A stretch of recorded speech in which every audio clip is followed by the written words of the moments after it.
Good morning, good afternoon, evening, everybody out there in podcast land.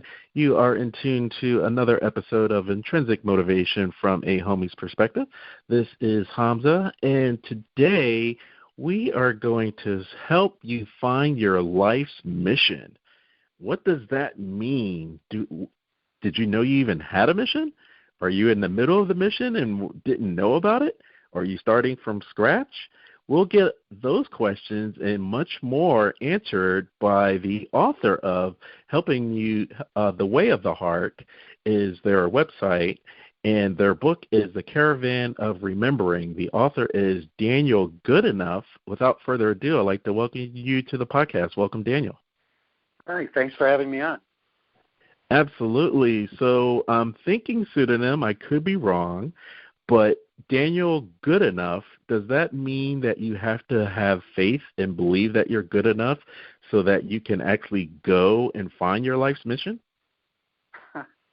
Well, it is actually a family name, and it has had me, because that's been my family name, I've certainly had an opportunity to contemplate what being good enough might mean. I think life's mission is for everyone, whether you start by believing you're good enough or not. Either way, you still have a reason for being here. Absolutely. I think what a lot of people, or the feedback that I get from previous podcasts, and even with guests, is that they were going down one path in life, and then something major happened, and then that major happenstance put them on the path that they felt they were always led to live. Is that a typical scenario, that linear and then a fork in the road, or does everyone have different life missions or ways of finding that? Well, it does. I suppose it can happen that way. My personal approach and stance after dedicating my life to the question of how do you help people remember why they're here and actually step into and embody it, is that it's a skill development thing, actually. Like anything else in life, if you want to become an elite athlete, there are practices that you would want to do daily. If you wanted to become an elite musician, there'd be scales to do every day. And it's an unfortunate thing that our culture has questioned. Our culture in many ways was built by the industrial age, in which people were educated to be cogs in the machine, work on the assembly line, and they actually didn't want you to think that you had a life mission, or, not to sound like conspiracy, but there wasn't a lot of incentive to have people explore deeply the question. However, in the age we're living in, where the average graduating high school senior might expect to have, on the plus side of 15 different careers in their lifetime, it's probably a good idea to get clear about why you're here. So I would define the life's mission in its first aspect as why are you here? What does that call you to do? And who does that call you to be? What that calls you to do, I would call the outer life mission, and who that calls you to be, the who, would be the inner life mission. And the what you do changes who you are, which changes what you do, which changes who you are, so they're interconnected. And the who is the only thing you're going to take with you. So there's a who you were meant to become by stepping into your reason for being here. And really the best way, maybe the only way to become that who you came to be is by doing the what you came to do. So that's the question to explore. And I suppose, there's some lucky people who happen upon it. Usually it doesn't happen by default. And as much as it's a skill development, if we train people to develop the skill, like anything else that's important in life, there are skills to practice. Everyone can know why they're here, and it's not a one-time aha moment. It's a unfolding, evolving, developing why that then becomes an unfolding, developing what, given the time we're in and the rapid change that our culture is going through, and the employment scene is going through, and the economic scene is going through.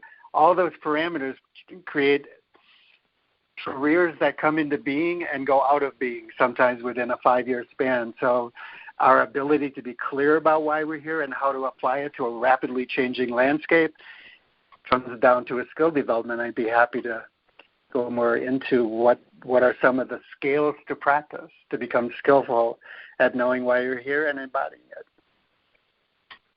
Skill and development. I am so confused right now, Daniel.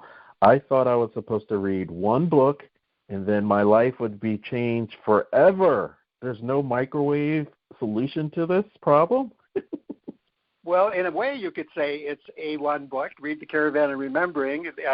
The Caravan of Remembering is the weekend process that we've been doing for somewhere between 20 and 30 years in person with people to make it available for someone to use at home. And it has those skills are embedded in the story so that you have the experience of getting tuned to someone else working through the process. It's fiction, but you get the idea of somebody working the process, and the scales are in the back of the book. So it's a way of laying out, here's the process. You want to get clear about your life mission, the why, the what, and the who. Do the practices. I absolutely guarantee, I promise, if you do the practices, you will know your reason for being here. And it is a skill development thing, so yeah, you could probably read one book. It's just then you'd have to do the practices, but you don't become an elite musician in a weekend, and you don't become an elite athlete in a year. So if it takes you a few months, usually people 6 months to 2 years tops, that they're pretty much on path, and then it's an ongoing thing. Pablo Casals, in his 90s, got up and did 3 hours of scales every day to be one of the preeminent, maybe the preeminent cello player in the world. And after being the preeminent cello player in the world for decades and decades and decades, probably for 60 years, he still got up and did 3 hours of scales every day. So the idea is if you want to be really good at anything, it's not a chore to do your scales. It actually builds the passion. It actually builds, as we become more masterful in a process, the depth and breadth of that process becomes more interesting. We become more integrate. The more facets of our life integrate into this thing we call our mission. And by the way, life mission isn't just a career. You have a family life mission and a relationship life mission and possibly a community life mission. And, oh, yes, you also have a career life mission and probably a spiritual life mission. And, all facets of our life are included in this. It's not just a job. Mm-hmm. Absolutely. And so as you were talking, it made me think of the story about the cobbler has no shoes or the hairdresser doesn't have a comb. And in growing with the Goodenoughs, was it all you guys were on one accord, or was it the total opposite where you had to uncover how you had to develop this skill development? Well, I actually don't remember not knowing my life mission, and so it's been, as whatever point that is that you're aware, I had this sense of calling that I was here to help people do their life mission. I did see my parents and other people going off and doing jobs they hated. Couldn't understand why anyone would do that. So my parents were normal in that regard, that they did a job because the story at the time is you get a job that pays decent money, middle-class life, buy a house, support your family, and, that's a good thing, except that they didn't enjoy the job they went to pay the bills and buy the house and the car and support their family. And I just knew that wasn't the full story and that we were meant to enjoy our work. And so it's been a lifelong pursuit. My parents were of that generation where the deal was get yourself a nice, safe job, raise your family, and that's the deal in life. And a lot of those people that trusted their life and their livelihood and their family to their companies have in our recent past found themselves laid off. The promise of lifetime employment is not a thing anymore. And you have whole careers going away. So, yeah, it's time for this skill. It's time for people for our culture to recognize perhaps and perhaps engage the idea that it could be a good thing for our culture and the world to say that, and it's my vision that the world takes it seriously, that every human being is here for a reason. And anytime any one of us bails on a reason for being here, we all lose. And anytime, anywhere, any person says yes to why they're here and the exploration and the journey of that, we all gain in some way. So Absolutely. that has been my lifelong quest to say, how do you do that? And I discovered it's a skill like anything else in life, and we can train it, and people can learn it, and people can be very clear both on their why, what, and who right now, and how it's going to change, what's being called for, and how to dance with our times. Mm-hmm. And the second level of that is the how. The first level is the why, what, and who, which is the Caravan of Remembering book, and the next book will be all about the how do you do that. The third level of that is what's the manner in which you do that, in which I integrate. We talk about integrating the way of doing your life mission, the manner in which you do that, integrating the value spheres of the good, the true, and beautiful, or integrating art, science, and spirit. So you're doing your life mission artfully, beautifully, sacredly, and skillfully, science being the skillfully part. Absolutely. I want to get your take for just a slight topical question, because you're talking about the manner that we integrate, and you were mentioning that generations past were doing something that they didn't like. And a couple of weeks ago, Kobe Bryant had transcended, and he was living a life that everyone thought, he'd be 90, 100, whatever years old, and he's not here. So I guess I want to get your take, because it's really scary that some people are living the lives that they don't really like, and your time may be up before you even know it. Yeah, there is that famous phrase, I think came from Patanjali's, that you don't want to die with your music still in you. And there is this thing, like I said, that the what you're here to do is meant to transform you, as you said, so that there's a who that you came to be. And you get there by doing the what you came to do, because you get transformed by what you do. Either way, if you do the what you came to do, or if you don't do the what you came to do, either way you're being transformed by that. And either you're being transformed in the direction of resignation or something maybe less pleasant than even resignation, or you're being transformed into alchemical inspiration. And the alchemically inspired act creates something different in us. The alchemists talked about turning our carbon-based nature into gold. So metaphorically, the idea of making our life golden, as that expression when people say I'm golden, that there's this idea that when you become the who, you do the what and you become the who, that's what you're going to take with you. What Kobe Bryant took with him was the who he became. The mistakes he made and the victories he had. And, he had a mixed blessing. He had some trouble along the way, and that's all part of the deal. We all have that. So our transcending our circumstance, our transcending our mistakes, our stepping fully into our reason for being here, and making mistakes there too, all of that, the people we work with, the people we don't work with, all of that says it has a piece in creating who we are, and it's the only thing we'll take with us. When we leave this plane of existence, the only thing we're going to take with us is the who we've become. Everything else gets left behind. And I think it was Roger Bowles who said, the 3 life missions are, number 1, remember the one that sent you. Number 2, make the world a better place for having been here. And number 3, do the thing you most love to do with the people you most love to do it with, and the place you most love to do it, in the manner you'd most love to do it, in the way the world most needs it done. And if you do that, then when you leave this place, it won't really matter. Like your life mission isn't a product. It's not if you did this, you're done. You're never done. I think it was Richard Bach that said, if you're still here, you're not done. So it's it's a process, not a product. And, I like to say that if you thought your life mission was to build a bridge across the Grand Canyon and you died when the bridge was halfway across, did you fail in your life mission? No. As long as you're engaged in the process, as long as you're engaged in the question, why am I here? What does that call me to do? Who does that call me to become? And you're in the inquiry every day and you're engaged in that process, then you're doing your life mission. It's not a product. It's a process. So it's not about you have to build a business. If you do, that's great. It's not about having to build a retreat center or create a product or, I don't know, get someone elected for office. Whatever it might be, if that's your life mission, great. As long as you're in the process, then you're doing your life mission.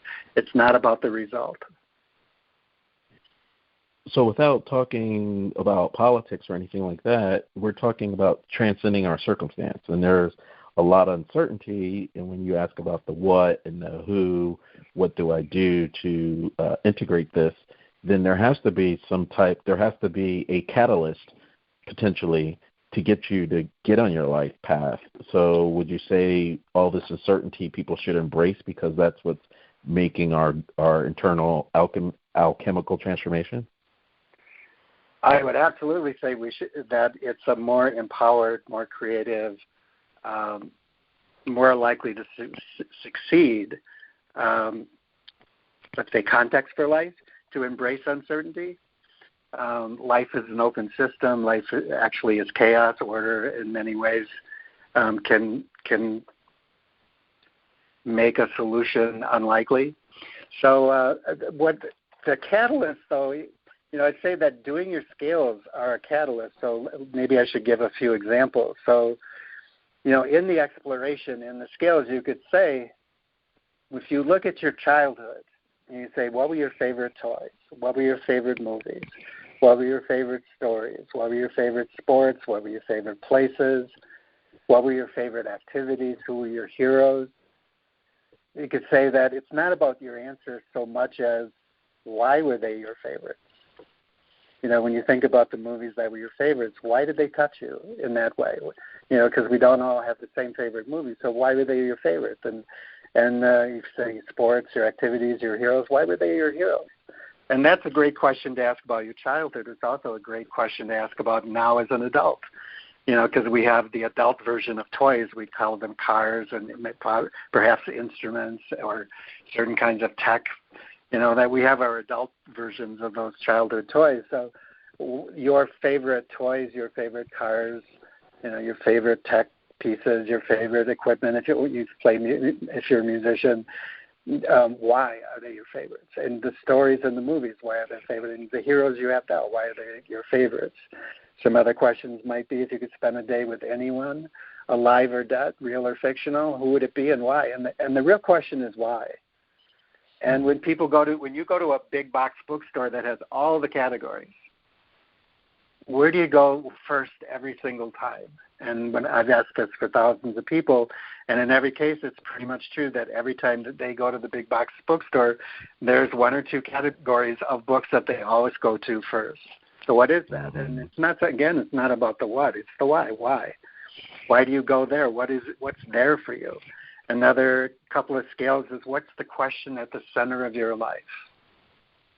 And also then, what's the question your life is meant to be the answer to? Gautama Buddha woke up not because he was trying to wake up. His realization came because he was looking for the answer to a question. He was looking for the answer for questions, and he made them the center of his life. And in the process, he woke up. The question was, why do we grow old? Why do we get sick? Why do we die? And there was another one. But he was looking for the answers to those questions, and being all in on those questions and putting them at the center of his life became his life mission. So that works for some people. And, by the way, if you're all in on your life mission, it's a great help in waking up, because it will bring you up against everything between you and the one that sent you. It's custom designed because you're unique, like a snowflake and a fingerprint. You're totally unique. And because you're unique, your life mission was completely designed to bring you up against everything that's between you and waking up.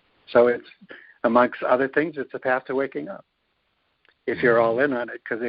And you could say, what fascinates you? And by the way, that's also a great question. What wakes you up? Because what wakes you up is the very same thing that makes other people afraid and go to sleep. So why does that wake you up when it would scare someone else?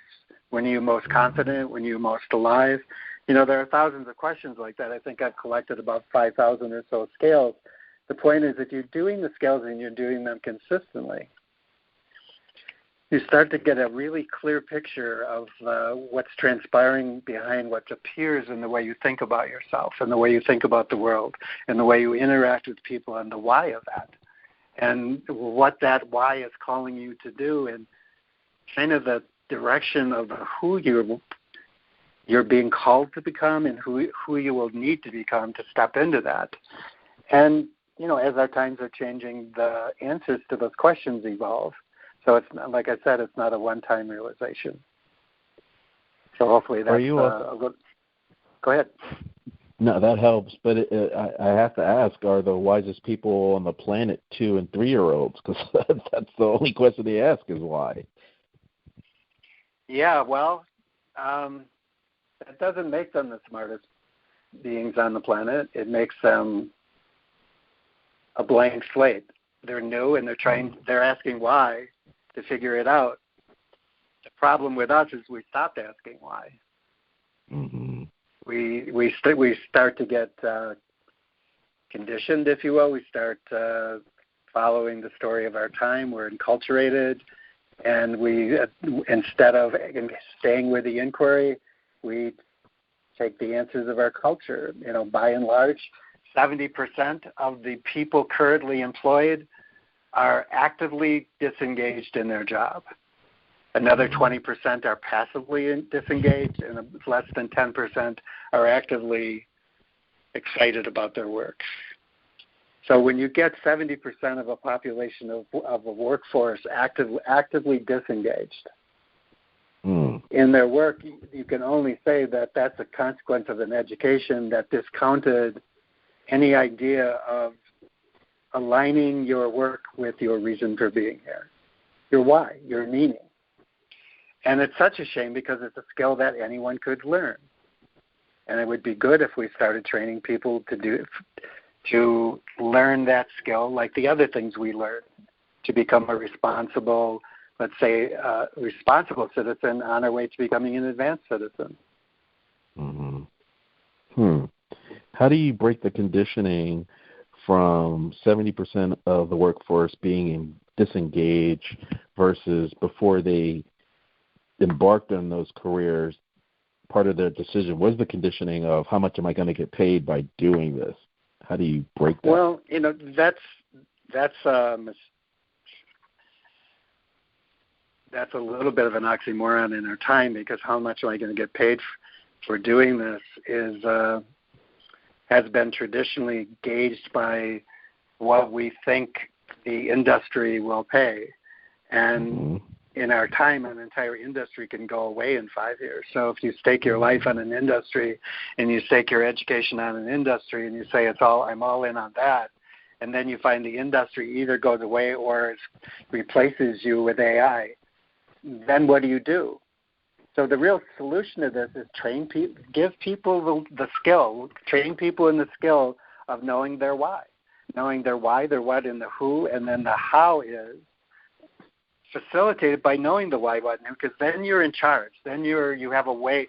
If I'm going to reinvent myself, what's going to be the basis for reinventing myself, whether it's reinventing myself within a company that's going through major transformation or reinventing myself moving from domain to domain of work? The answer always comes back to becoming skillful in knowing your why, what, and who. And that's a process, and it's learnable by anyone. Some of those questions I gave as examples are just some of many. In the Caravan of Remembering, there's about 100 of those questions of skills embedded in the story that shows you how to use them. There are more. You can work the project. We set up the Caravan Conversations .community for people to work the process with people virtually around the world on Zoom. So it's great to have a community of practice. I'm working with companies now for upper level, executive level, and also frontline workers. People on the front lines, minimum wage jobs. And what I've always found is that when you could be actively disengaged in a job, and the minute you engage in this conversation, the hopelessness or the resignation goes away, and you know that You might decide that you can up-level yourself within the company by reinventing yourself, or maybe it doesn't matter because you start to get clear about what you're here for, the why and the what you're here for, and what that's calling you to do, and the who you're being called to become.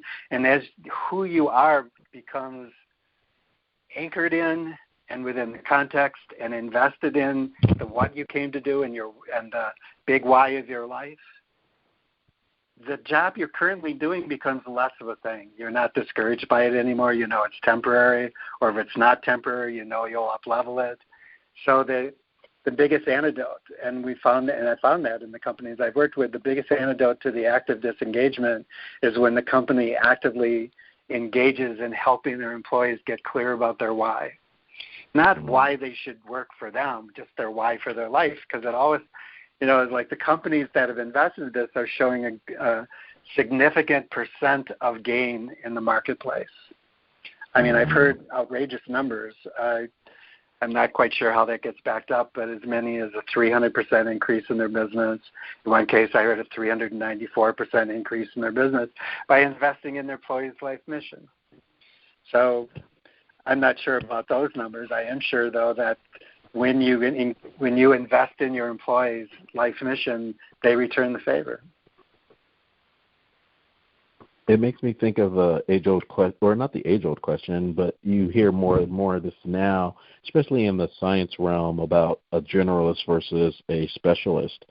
And would you put all your eggs in one basket being a specialist, knowing in 5 years that industry may go away? How do you approach the generalist versus specialist argument? Well, I like to say that our life mission is our agreement with the one that sent us. So we're here for a why, and it dances with the times we find ourselves in. When Joseph Campbell was talking about follow your bliss, he wasn't saying, have a good time and everything will work out for you. He's saying your bliss would come by engaging the question and taking the hero's journey. So that journey of the dance with our culture, the times we find ourselves in, Joseph Campbell talked about the nature of the hero's journey and the blueprint that mythic blueprint was pointing to, is saying that we all have to apply that to who we are in the times we live. So generalist, you might say divers and scanners. I think Barbara Scheer talked about divers and scanners. Divers are people that go all the way into one thing, and they do the one thing for their entire life. As you mentioned, those kind of opportunities become scarcer and scarcer. So now most of us and most of the jobs are for scanners, and scanners are people who might go all the way into one thing. Serial scanners might go all the way into one thing for 3 years, and then go all the way into something else for 3 years, and then something else for 5 years. And that is kind of perfect for our times, because you might only have a job for 3 years, and the company might go out of business, or the whole career, that job description might go out of existence, or it might be that you just grew and wanted to change, and you entered a different profession every 3 years. That's for scanners. There's what we call simultaneous scanners, and many people in the arts are simultaneous scanners. If somebody's a high creative, they're a high creative, so they might do multiple things at the same time deeply. They might be a musician and an artist and a designer, and they might design clothes, they might design furniture, they might be, they might be a writer, they might be in the performance arts, and they might be many of those all at the same time. And the life mission view from the scanner is you don't have to pick one. You don't have to say, well, I love all these things, how do I decide? And it could be you might be an artist and you might be a scientist. I was part of a government scientific research project that I was hired for because I had a fine arts degree. So, there are many things in this world that are that fit outside the box of the way we were told the career thing it has to go. So the idea is you follow you stay in the conversation, you stay in the inquiry, you do your scales every day, and you get clearer and clearer about it's not a one-time answer. You do answer these questions today, and two weeks from now you answer them again, you'll probably answer them differently. And if you ask a year from now and 5 years from now, the answers will be different. And that's what helps you actually anticipate the changes that are coming, and you actually then prepare yourself for the changes that are coming, so that you get the wave that's really moving through. And you start to say, in my reinvention, I'm starting now. So it might be that you can go deeply into something for your whole life. There are fewer and fewer of those opportunities. It might be for our time more advisable to be present to how you were wired. What does that say about the way you can dance with maybe diving simultaneously into a number of things skillfully and elegantly, so that you can dance with the rapid change of our time, so that breadth and depth might be both a possibility. And, bless the hearts of the people who can actually be a diver for their whole life. There are a few of those occupations left, but not many. Let's hope that your dive is a deep dive if it's about marriage and relationship. Hopefully you're not a scanner there. Although, I shouldn't say who's to judge. Maybe that's perfect for some people, but, it's like when people make a commitment to each other, that let's hope that that's a commitment to dive deeply. Maybe your relationship with spirit could be a scanner kind of thing. It's good to have a commitment to at least in some level go deeply with that. So divers and scanners, maybe we're all both. So with the diver and scanner model, are you seeing a trend of people deferring, settling down, having children like generations past because they have this employee life mission or life mission that they feel they want to achieve on some level before settling down? I think that's true for some people, because the nature of our time might say that the old story that said you had to do the family thing by such and such an age, and you had to make that sacrifice, isn't necessarily true for everyone. And for some people, that's the perfect thing, and for some people, to wait to pursue a life mission first might be the way. And you get clear about that too, because it's the relationship and family is a kind of life mission, career is a kind of life mission. All those things are part of the larger conversation of your why and your what and your who. And I think some of the reasons, according to the New York Times and the Wall Street Journal, the main reason people are putting off settling down, marrying, and having kids first is more about economics, that there's a trend for young people now, and even, middle-aged people to say, let's say it's a second marriage or something, they won't marry their partner until both people are out of debt. Mm-hmm.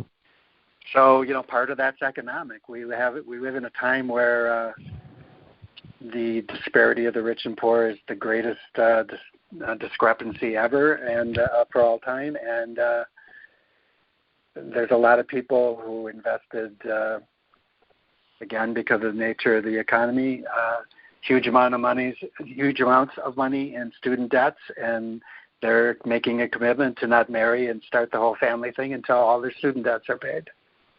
Mm-hmm. And that wasn't a factor to the same degree in earlier generations. So in terms of a life mission, I think people feel they have more permission now to delay that, especially if they're feeling called to a particular life mission. And so I think that's there. I think primarily, though, that's about finances. Sure. I'm also thinking in the middle of that question, where there were 20-somethings and they decided to defer to live their life purpose. And just like Kobe and I guess everyone else on the planet, where'd the time go? And so now they're approaching middle age, like, I think I want to have kids now. How can I with all I have going on? I'm sure you deal with those folks as well. Yeah, well, I think that they're catching a little bit of a break because due to advances in science, having a family a little bit later is more of a possibility for more people. So there's that.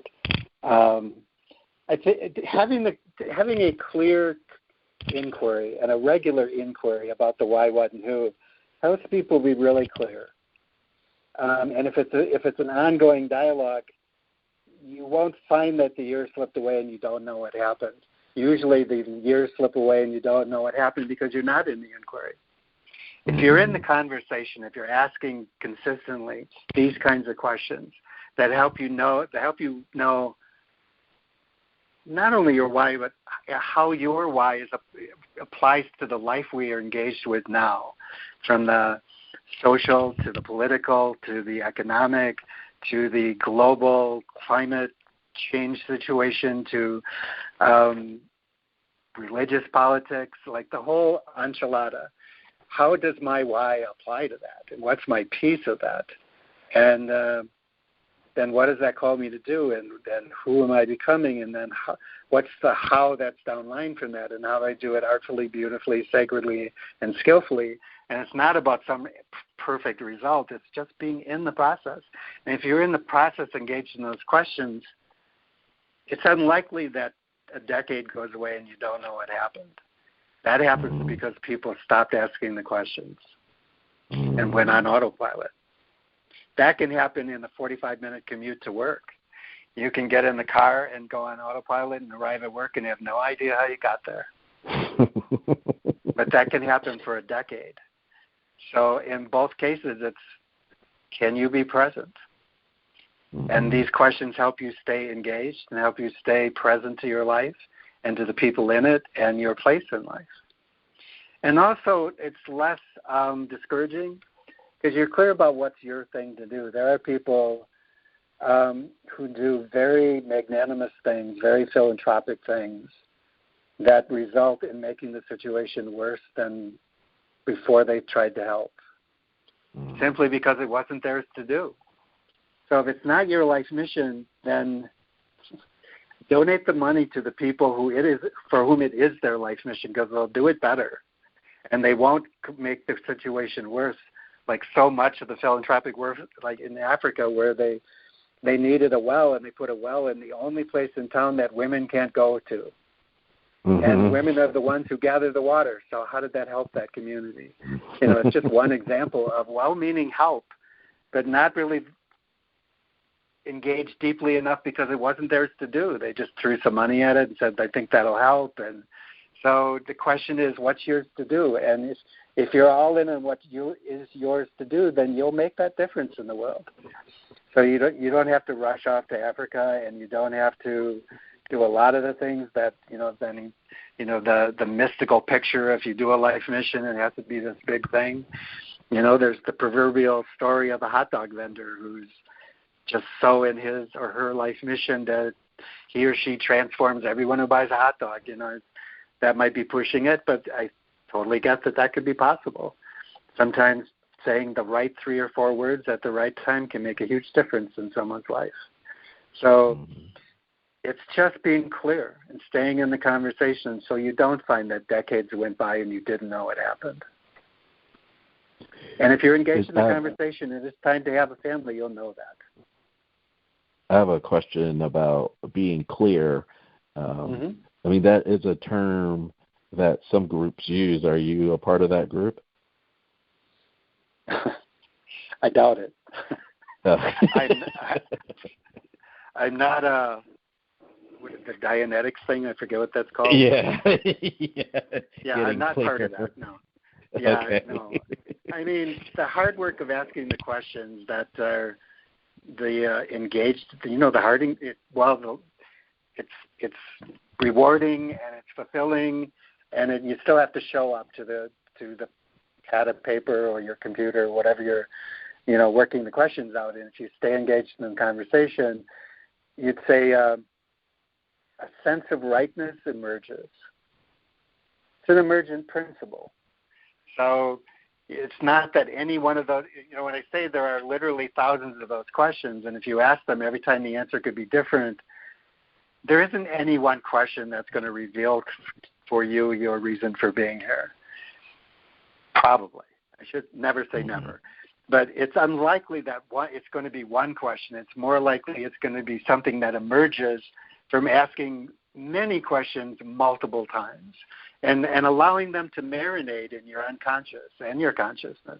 Allow yourself to live the questions, and then it becomes an emergent, like a solution to a problem, like what we call an epiphany. Eternity enters into time. That's what the word epiphany means. So, we have this illusion that science has marched forward through rational thinking, and it only has moderately marched forward through rational thinking. Mostly it's marched forward through epiphany, where great thinkers using rational processes beat their head against the wall for years sometimes, not finding an answer, and then the answer comes when they're taking a shower or out on a bike ride or on the lake on the weekend or something, when they finally gave their brain a rest, when they finally surrendered their figuring, then the epiphany drops in. And that's how science has moved forward.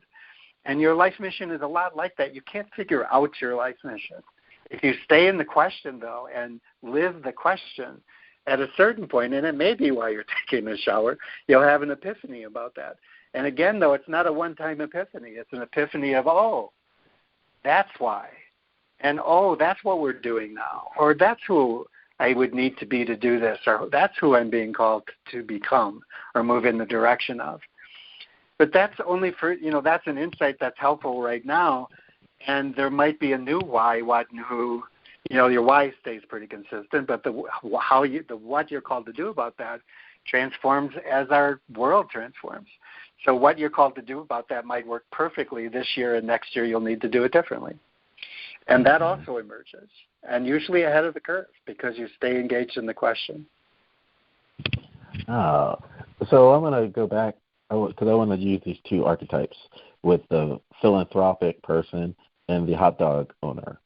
So with the philanthropic that put the water hole in the middle of town, obviously that was a Nova, like the old example of Nova going to Latin America and they didn't sell. So how do you continue, like, this is what's yours to do? It didn't work this time. And I've gotten my millions by, like you said, I kept asking the question. So is that philanthropic person wrong because of that initial error, or should they continue? No, I'd say that, first of all, the idea that they made millions may have nothing to do with their reason for being here. In fact, I've worked with a billionaire. I've worked with people who are very successful, a billionaire in one case, who starts 200 companies a year, makes vast amounts of money, and when we did the life mission work, he was not doing what he came to do. And I find that a lot. Just because you're successful, you can be successful, you can be doing good things in the world, you could be happy with your family, you could be touching all the bases for the so-called good life and still not be doing anything that you came to do. It's as Rumi said, it's as if a king sent you to a foreign land and you did 10,000 things but not the one thing you were sent to do. It's as if you've done nothing. Now, that's a little harsh. I would say that's maybe too harsh. But there's a point there, right, that if you had an employee and you sent your employee, to do something, and they went out and they did 100 things and not the one thing you asked them to do, you wouldn't be happy about that. So you can, and I found in many, many cases that people are very successful, they've made good money, they have a nice house, a nice car, they're happy with their family, they have a nest egg, they have all the markers for the good life. And when it comes down to it, none of it has anything to do with why they were here. Now, if you have all those things, you have the resources to change if you don't feel like you're in the golden handcuffs. But, that's between them and the one that sent them. I'm just saying that just because someone's successful doesn't mean that they're doing their life mission by any means. And usually, if they are, that's a lucky break, because it usually doesn't happen by default. Just because you like your work, and a lot of very rich people don't even like their work. They just like the money. Well, let's say you do. Just because you like it doesn't mean that it's your reason for being here. I had a very successful musical career. I got my fine arts degree on a scholarship. I was very good at a number of things, none of which were my reason for being here. And I talk to a lot of people who are really good with money who became accountants and hate being an accountant. So just because you're talented doesn't mean it's what you're supposed to do. It might be used in service to your reason for being here, but that talent doesn't mean that's your life mission just because you're good at it. A lot of people are doing things they were good at, and it wasn't their life mission, and it doesn't make them happy.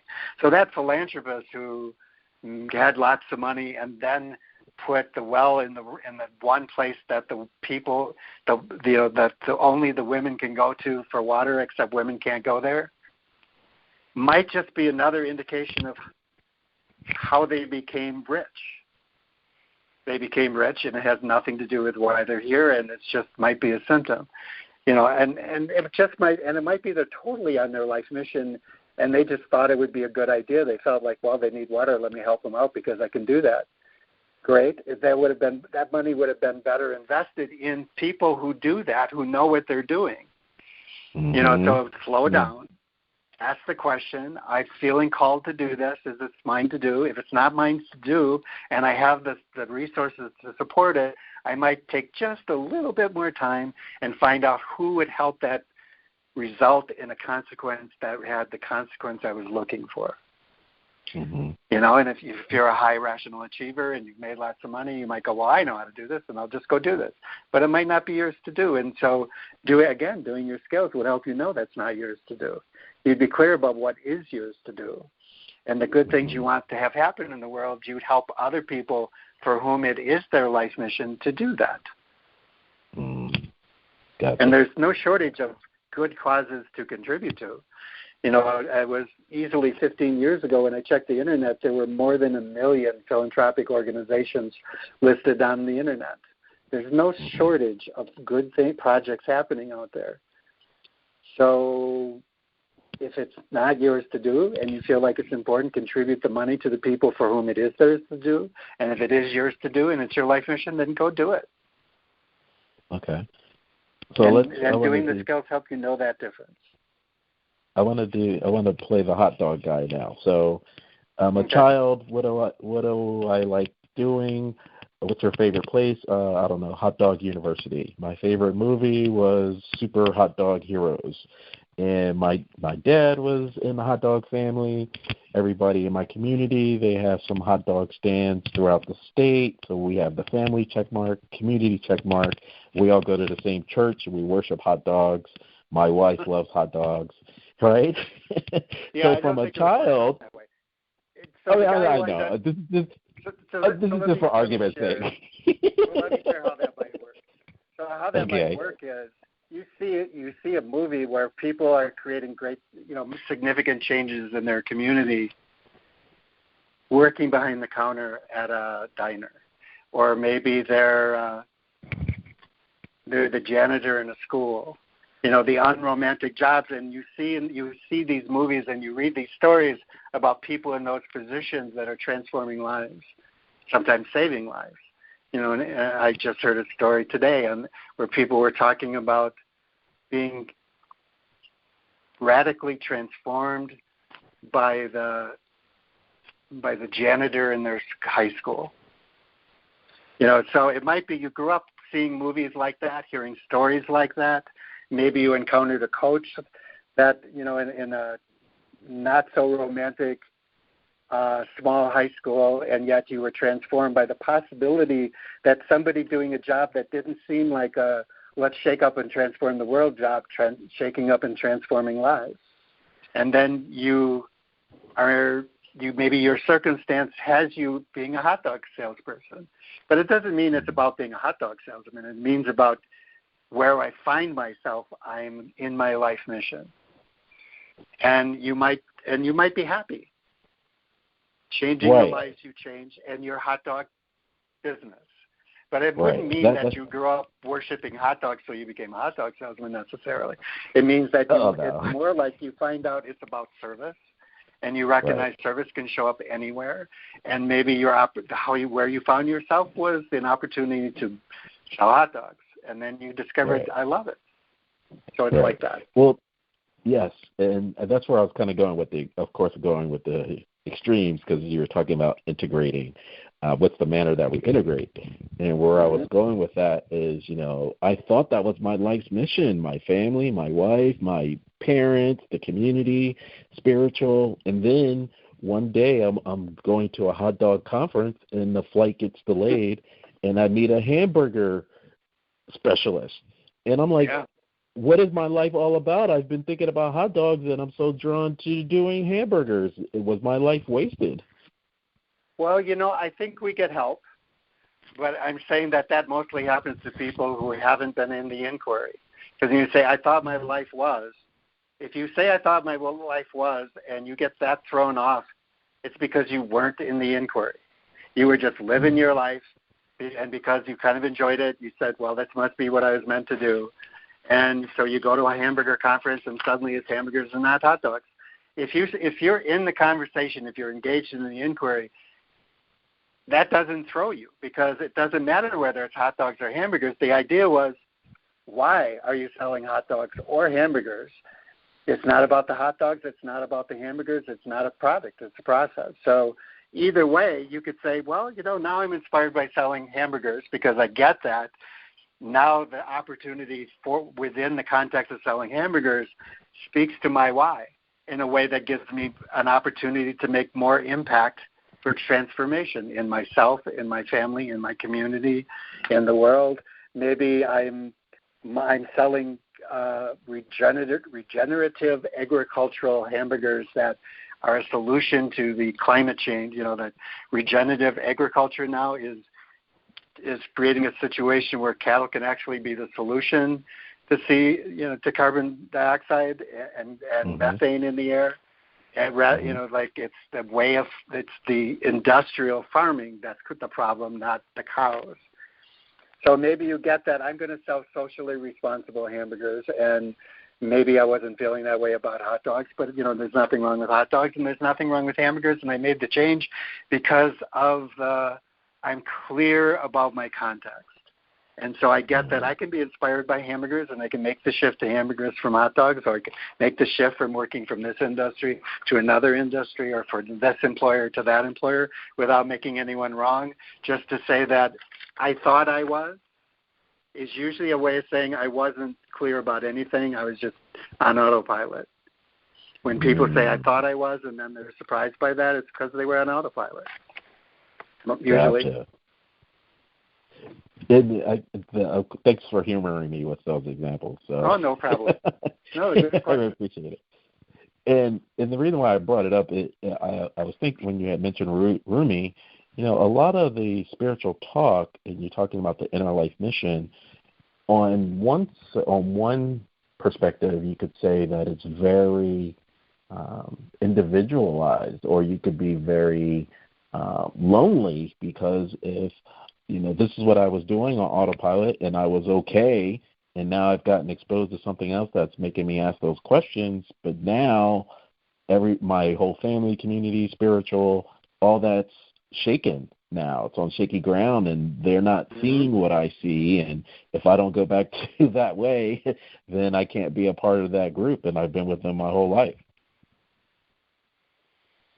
Yeah, well, that is a consequence it's been the consequence of life on this planet, that sometimes that awakening does mean that your previous implied agreements, a lot of times we have implied agreements and explicit agreements, and when we change, then that seems to violate the implied agreements for the most part. And some of them might have been explicit. Most of them are usually implied. And that can be a tough one. And it's largely the way the cultural constructs that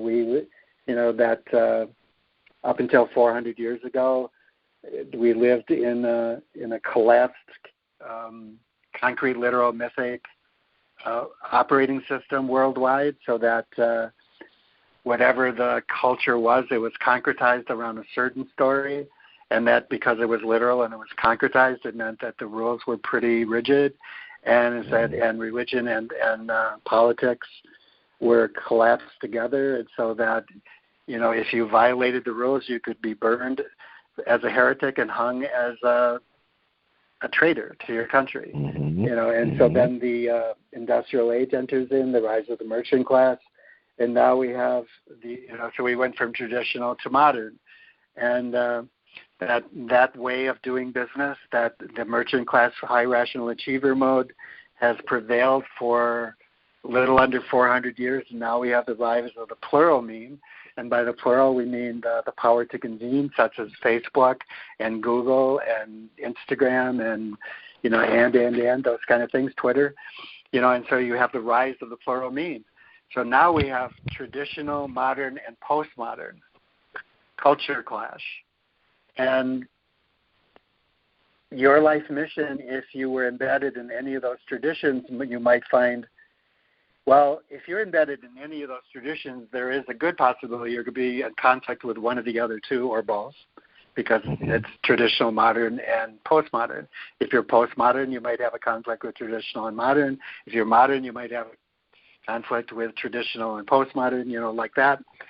So, yeah, it's an issue that we have to confront. And one of the things that happens when you stay in the inquiry and do your practices and you really have done the work to have an emergent rightness is known.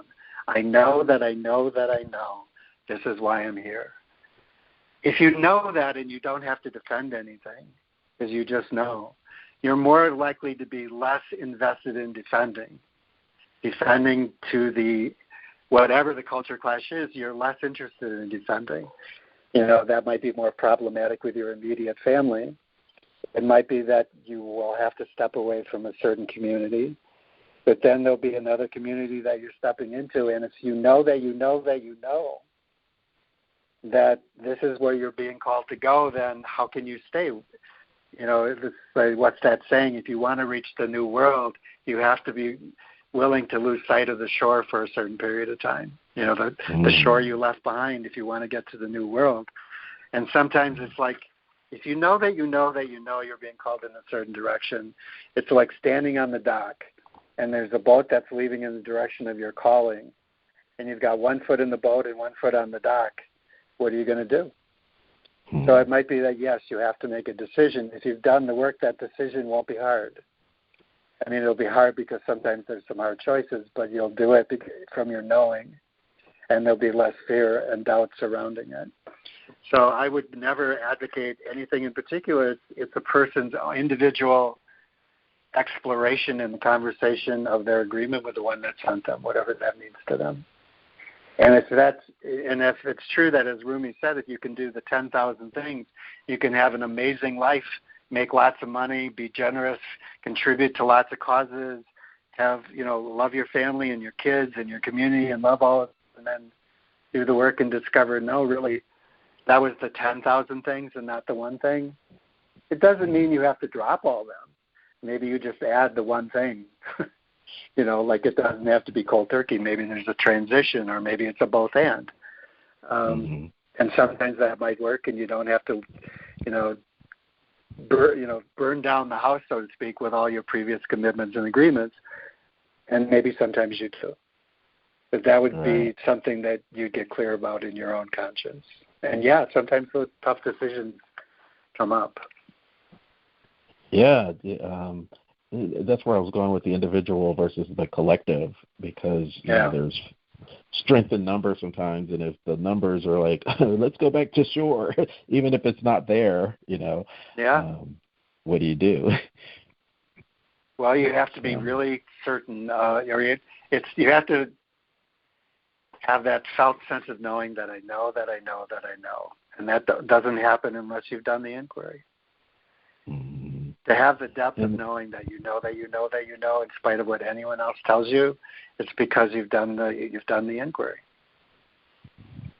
It sounds to me, Daniel, that in addition to the caravan of remembering, while a good template, it sounds like you also have classes and seminars that you promote. Yeah, through the Way of the Heart, we do. Well, as I mentioned earlier, we have 4 levels of life mission work that we do. The first one is what's shared in the Caravan Remembering book, which is about the why are you here, what does that call you to do, and who does that call you to become. Second level is now that you're clear about your life mission, how do you do that? That's up-leveling your action vocabulary and those kinds of things. So that's the second level of life mission. The third level is the integration of art, science, and spirit, or the good, the true, and the beautiful, so that the manner in which you do it is artfully, beautifully, sacredly, and skillfully done. And then the fourth level of that is some of the work that we do with the general population. But then we might start in with that with companies and expand that to all levels of life mission. So the fourth level of that is how do you scale that up in the world in a way that co-creates with the future that wants to happen without figuring, that sort of transrational knowing. How do you apply that? So we have those, and then the more general personal development classes and shadow work and dream work and healing work and all those other kind of things are various offerings of the Way of the Heart, and you could check those out on thewayoftheheart.com. And the Caravan of Remembering book, you can go to the Caravan of Remembering website. It's available in all the ebook formats, so iTunes, Kindle, Nook, Kobo. It's available on Amazon. It's available in the cafe printers.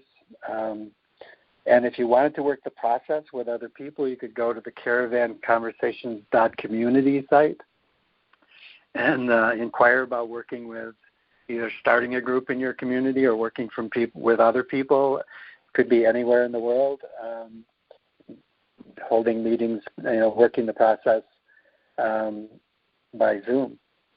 And there's a newsletter, a Life Mission newsletter. So those are some of the ways you could check it out. That's phenomenal, and it sounds like it's ongoing. Why would you stop when I just got started with the book, and now I'm doing these classes? I mean, you keep the momentum going. It sounds like lifelong work. Yeah, the Conversations clubs, because there's 12 chapters in the book, tend to do a chapter a month. And now there are people who are, in their second and third year of, they got so much out of the first year, they just signed up for another year of taking a chapter by chapter and engaged in the life mission scales that are embedded in the story. They talk about them and they toss them around and take it a chapter at a time, and it becomes embedded in their lives then because they live the question for a month. So, it's ongoing. We love it. And the life mission inquiry should be ongoing for the rest of your life. Like Pablo Casals still doing the scales in his 90s, right? Absolutely. Keep it going. Wow, and that time has flown. We are at the top of the hour. So I definitely loved speaking with you. Let's definitely stay in touch. You have a lot going on, and I think the audience that listens to this will want to know more information. Well, I'd love to chat again, and thank you for having me on. I enjoyed the conversation. Awesome. Well, you've just been in tune to another episode of Intrinsic Motivation from a Homie's Perspective. This is Hamza, and signing off to Sir Goodenough of the Goodenoughs. Daniel, it was a pleasure. Thank you.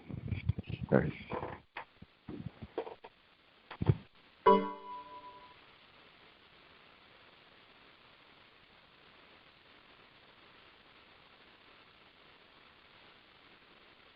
Hello?